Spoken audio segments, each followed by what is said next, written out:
Cleaning Nation, it is time to have some fun, to soak up some wisdom, and give you everything you need to grow your cleaning company. Do you love the show? Is your life better as a member of Cleaning Nation? Don't lie. If it is, hook us up, show us some love on iTunes with a 5-star rating and review. If you hate the show, if it's no good, feel free to send me an angry email telling me that I'm the worst human being ever, and I'll, nothing, a couple extra sessions of counseling won't help. If you're getting massive value, long story short, spread the love. Share the show, tell your friends, all that good stuff. Today, we are chatting with Higuera from EcoClean. EcoGreen Office Cleaning. I got to stop drinking before I go live, man. EcoGreen serves the southeastern Virginia area with office cleaning. If you want to reach out to Andres, you can get a hold of him at www.ecogreenofficecleaningservices. That's too many letters, man. EcoGreenOfficeCleaningservices.com. Andres, welcome to the show. Thank you. All right, well, there we go. Great show, guys. Glad we had a good time. No, just kidding. I don't know where to go from thank you. Tell us a little bit about you, man. Are you married? Are you single? Do you got kids, cats, turtles? What's going on in your world? Yes, I am married, 15 years, and no kids, and I used to have a turtle. So I totally did not know that. What are the chances that I would do the deep turtle pull? So how'd you get into Southeast Virginia, and how'd you get into the commercial cleaning game? Well, my mother started a cleaning business when I was a teenager, and it was just kind of something to supplement her income on, in the evenings or weekends. And so that was really my first exposure. I would help her we cleaned lawyers' offices, and she also did a little bit of post-construction cleaning, so we kind of did some of that. But so that's really where I think I got my first exposure to the industry. And then, after graduating school, got a job, then kind of went to the 9-to-5 route, working for someone else.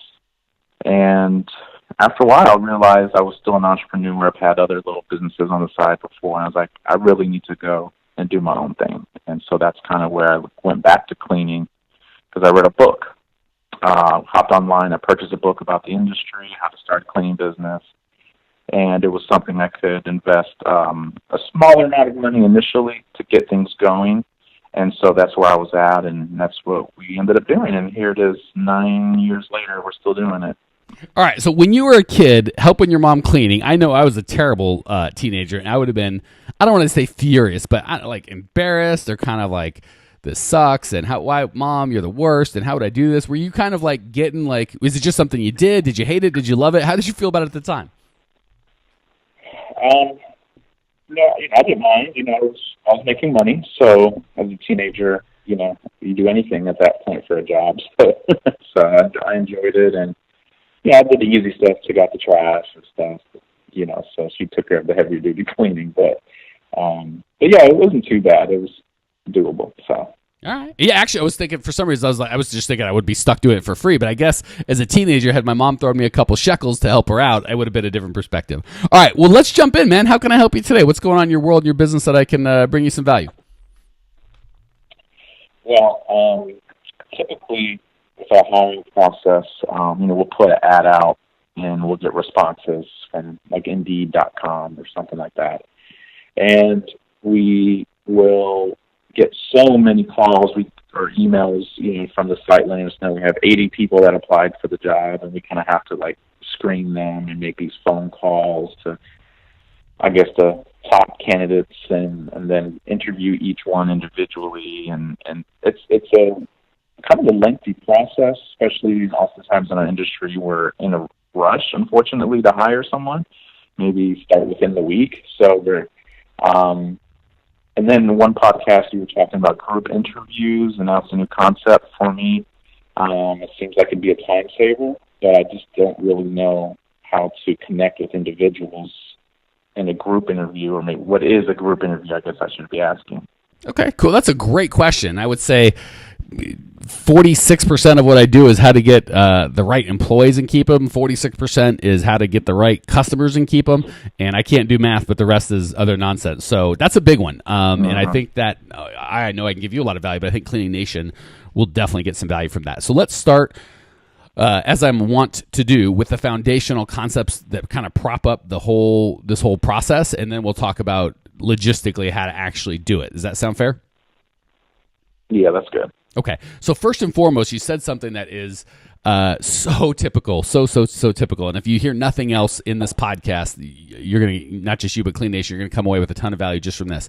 You said, we're always in a rush, right? We need to hire someone this week, right? And that's so much of the pain that I work through my one-on-one clients with is the, I had, nobody quit for the last 2 or 3 weeks and life's been good. And all of a sudden 3 of my best people quit same day and I'm just stuck. And, as well as I do, that process generally takes at the best 3 or 4 days, at the absolute best, and at the worst 2 or 3 weeks to get someone that's, and usually the 2 or 3 day guys or gals aren't the ones that are going to stay and be good employees and live forever and life's great. And the 2 or 3 week people that you kind of make it through the process, it's a lot more painful, but they stay longer. But you're like 2 or 3 days, 2 or 3 weeks, I need someone tomorrow. Does that at all sound familiar to you in your world, Andres? Yeah, it definitely has happened. And what's helped is referrals from current cleaners, especially if you like their work. So if you say, hey, you do a great job, do you have a cousin, a brother, a sister, someone that that does good work? And sometimes they can refer someone to you. But then sometimes you're, like you mentioned, you're kind of stuck in a situation where you don't want to cancel the cleaning. I can't go clean it myself because I got a company to run, so I'm trying to find someone as soon as possible. And so, yeah, you get stuck in that situation once in a while.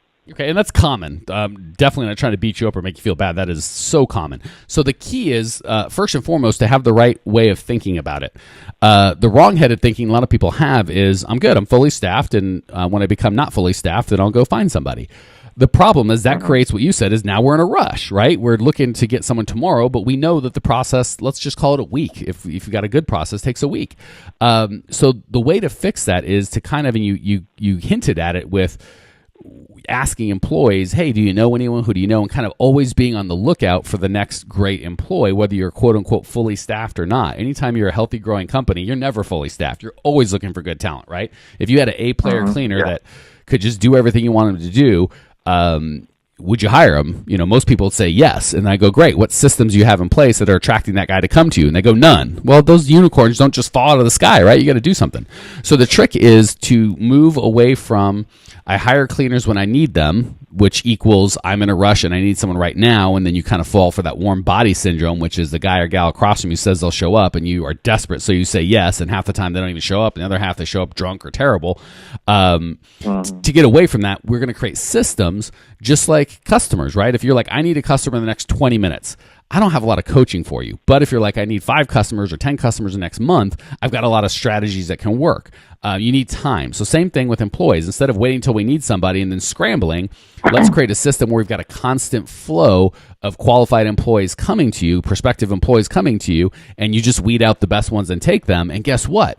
If you're like, well, I only have 0 spots right now or 1 spot, well, what happens if you get 1 or 2 or 3? Because again, you might, like you said, get 80 calls, but of those 80 calls, you might get 1.5 decent applicants and 1 rock star. Well, gosh, wouldn't you love that rock star to be there even if you're quote unquote fully staffed? If that rock star is better than your worst employee, maybe it's time to make a change. If you have nothing but A talent, which is unusual, you can still put that person on the bench. So when it comes time to, when you kind of have that quote unquote surprise need or surprise opening, which they aren't surprised. We know people quit all the time, but every time someone quits, we're surprised. Like, oh my gosh, I had no idea someone was going to quit. Sure you did. This happens every month. You just didn't plan for it. So part of the planning is having that kind of bench of good people where it's just like in football, next man up, right? This guy's out. Instead of worrying about him, I got 3 more guys or gals waiting to take your spot, and they're all fantastic. And instead of going into that pool of the 80 applicants from Indeed that you don't have any history with, you're going to go into the pool of 2 or 3 people that you talked to last week or 2 weeks ago or 3 weeks ago that you thought would be a great fit, but you just didn't have a spot for them. When that spot opens up, you're going to go to them first as opposed to starting cold. Does that make sense as a concept? Yeah, definitely. Cool. Well, now let's answer your question and talk about how a group interview can achieve that. The big thing is you need to have a system. So many people kind of just do we kind of tell people, if I see someone that's good, and maybe I'll mention we have a job, or I'll ask my employees who they know. And I'm not saying those are bad things. It's just bad when you think that's a system or you're dependent on that to grow your company because you're choking yourself. You can't do it. What a system looks like is, first of all, you have the right ad, and I'll link to some core values podcasts that we've done. But to get the right ad, the ad needs to really just scream the core values that you are. So you're kind of turning away the people that don't line up and really attracting the people that believe the same core beliefs that you have. So the ad is really important. A lot of people just do boring stuff like, hi, room for improvement. We pay better than anyone else. On the job training. Call now, right? And it's every other ad says the exact same thing. So you're just a bunch of vanilla amongst a bunch of vanilla. Be chocolate out there, man. Tell them who you are and why you're different, and kind of paint a picture of what being a part of your community looks like. So it all starts with the ad, and that's a system, right? Don't just throw up an ad. Be careful about the words that you choose, and know that if you put out certain words, if you're like, hey, we're looking for neo-Nazi violent people, guess who you're going to get?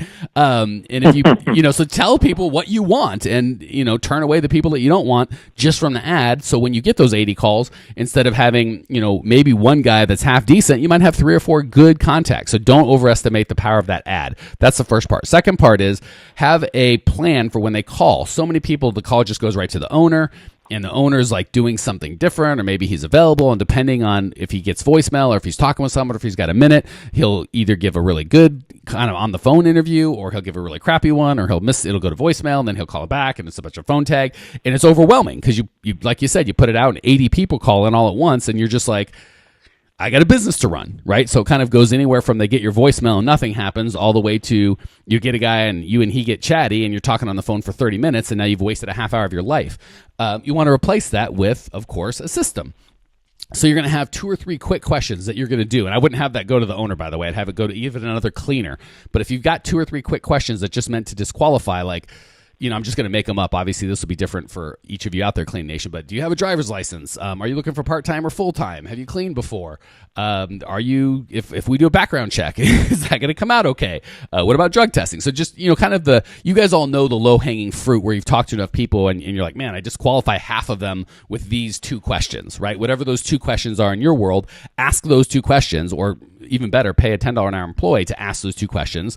And if they don't qualify right off the bat, they're looking for full-time, you only do part-time, or vice versa, or, they're, 106 and don't physically aren't able, or whatever the case may be, great. You just saved half the time, and it should just be, like I said, 80 2-minute conversations. It shouldn't be this long, drawn out. The only thing you're kind of selling or getting done on this call is, do you invite them to the group interview or not?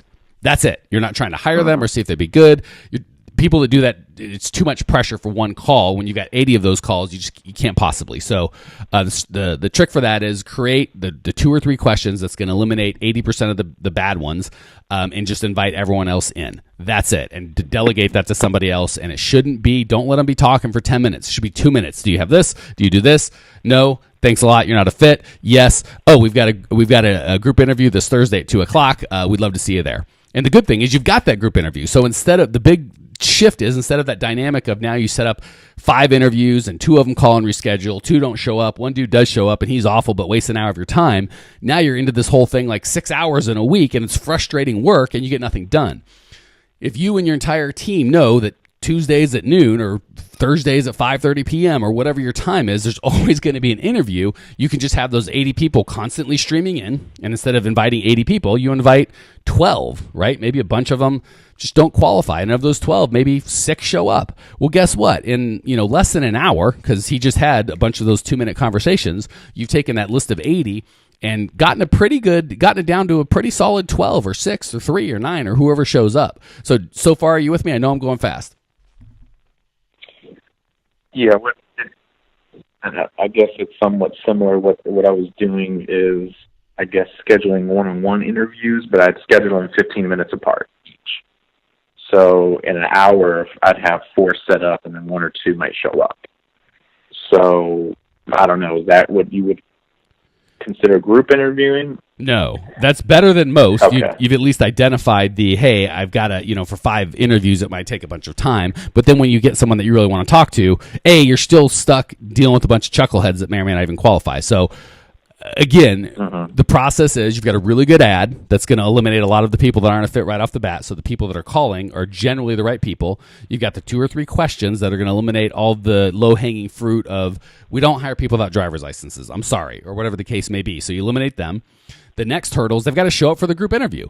And again, even if it's 15 minutes apart, you're still stuck. If you got 5 interviews, it's like an hour and a half, 2 hours of your time just sitting around twiddling your thumbs. And then if number 3 shows up and he's good and you want to spend more time with them, but then 4 shows up and they're awful, you're kind of in this weird spot of, okay, wait in the lobby. And it's just an awkward situation.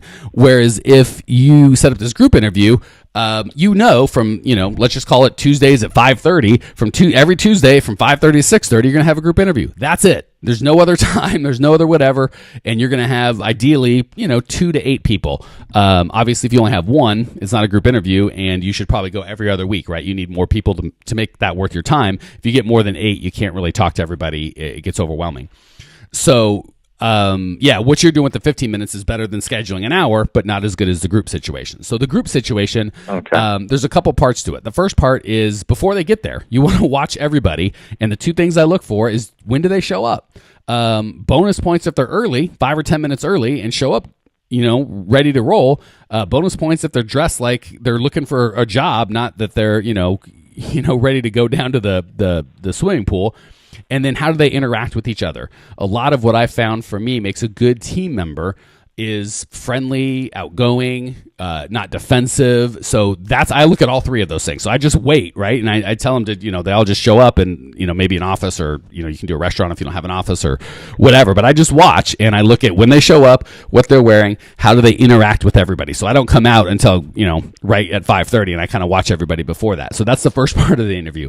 The second part of the interview is you're going to have maybe 8 or 10 questions, and everybody's going to answer at least one. So everybody doesn't answer every question because that, if you've got 5 people, the 5th person's going to have a better answer than the first because he heard the first 4 go and he's had time to kind of craft his answer. So you're going to have like 8 or 10 questions, just randomly going to pick them per person.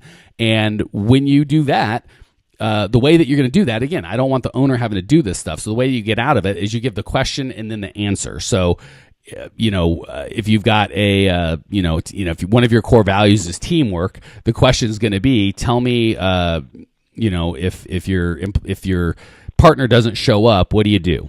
You don't say, hey, how do you feel about teamwork? Because they're obviously going to go, I love teamwork, boss. That's the best. You ask a question where the answer kind of tells you how they feel about things, and then you give the answer to the person interviewing. So you say, if my team member doesn't show up, here's what I don't want them to do is they say, well, I go home. Well, that's a fail answer. They say, well, I call my supervisor. That's a pass answer. Or they say, man, I hope he's okay because I want to make sure he's not sick or everything's okay with him. I might call him. That's like a superstar answer. So you kind of give those.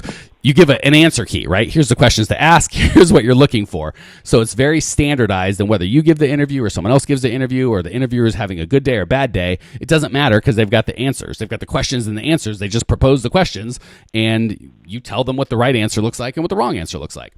And then you also watch the people that aren't answering the question. If they're on their phone, if they're looking around, if they're being disrespectful, that's a bad indicator. If they're attentive and looking at the person answering the question, that's probably a good team member. That's how you conduct a group interview. You only need 8 to 12 answers, or questions and answers. You give those to the interview person. It doesn't have to be you, and everybody answers 1 to 3 questions.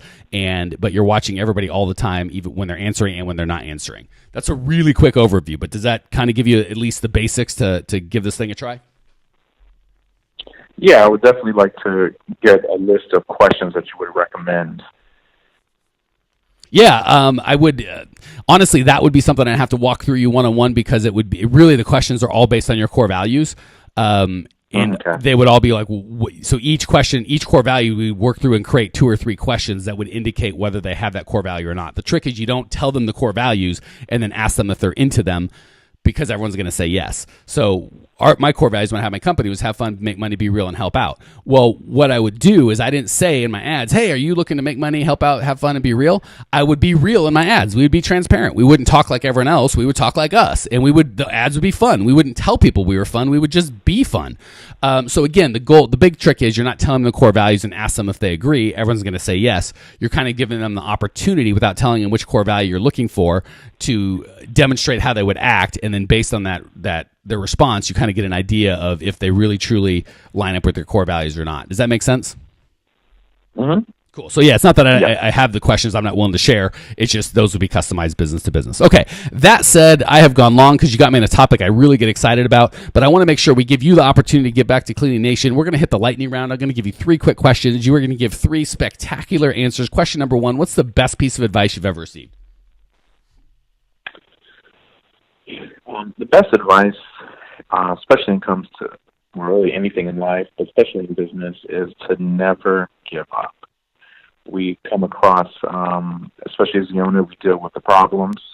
We deal with all types of issues, and that can be discouraging to some people, and they may feel like, oh, maybe I should do something different or go back to working a job and this and that, and then it can be discouraging if we have an attitude that we're just going to give up when the first problem happens.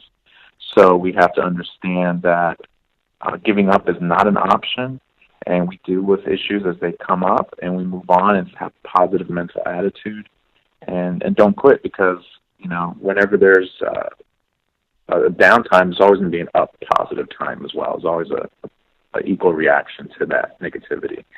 So that's one thing I have always done, has kept me motivated and going, is never give up, especially when things are going slower now. Couldn't agree more. If I could pick one thing in an employee other than integrity, it would definitely be that tenacity, not giving up. What's the biggest mistake you've made in the cleaning business that maybe we can learn from? I think this is something that a lot of people mistake that make. I think for us was being slow to fire. I have loyalty, obviously, for my people and my staff, and I want them to work out, and sometimes their personal lives get in the way, and we make exceptions, understanding their situations with kids and single mothers situations, stuff like that. But sometimes when it gets to the point where it's starting to affect the work or the client's cleaning always being rescheduled because they couldn't come in because of a personal issue, you hate to let someone go, but sometimes when their personal life starts to interfere with the business, then we've been hesitant to let them go, and it led to one situation where we knew someone personally that was working for us, and they, long story short, got involved in some stealing, and we addressed them after the first accusation, and they said it wasn't them. So we took the benefit of the doubt there. Second accusation came from a second client, same worker, and then right then and there, I should have said, okay, this is probably not a coincidence. We love you. See you on Saturday, but we can't work tonight. Can't work with us on the business side anymore. For sure. But we allowed it one last time, and a larger, more serious item was stolen, and person now is locked up. So, and I lost my biggest contract because of it. So when the little accusations came up, we should have addressed it sooner and quicker. But it was our first time dealing with a situation like this, so I guess there was no manual for us to follow. But I think that was our biggest mistake, and losing our largest client because of it was a little disaster we had to go through a couple years ago. So that's our biggest mistake, and hopefully Cleaning Nation will make sure that don't be slow to fire, even if it's someone that you know personally. Yeah, if they're telling you they need to go, listen. All right, last question. What's one idea that Cleaning Nation can put into practice right away to improve their lives or their business? This is something that I'm focusing on more so recently, and really just having better communication with our clients. In our industry, as you know, we hardly ever see the customer because we're there after hours, and they're there when we're not there. So it's important to stay in touch. We send out once a year, a thank you card, thanking them for their business. We're starting quality control phone calls and courtesy calls, just asking, hey, how's everything been going the last few months? How's the cleanings? Are you satisfied? And if everything is good, then we can always upsell them. By the way, we do window washing, carpet cleaning, this and that, and gives you an opportunity just to kind of converse a little bit with the client, at least once every few months, just to make sure everything's on the up and up. Because the last thing you want is bad communication, And then one day you get a cancellation letter. You're like, hey, what happened? Yeah, I haven't had any complaints. Those are the worst. Then when they just wander off into the ether. Yeah. I'll take a complaint. Yeah, we don't like complaints, but they're far better than the alternative, which is just we've made a change. Hey, Andres, thank you so much for joining us. Thank you for sharing your passion, your desire to grow. I appreciate you. I know that Cleaning Nation appreciates you. Cleaning Nation, if you want to check out Andres' show notes page and of course get all the tools you need to grow your cleaning company, growmycleaningcompany.com. Leave your questions, your comments, your remarks. I will see you there.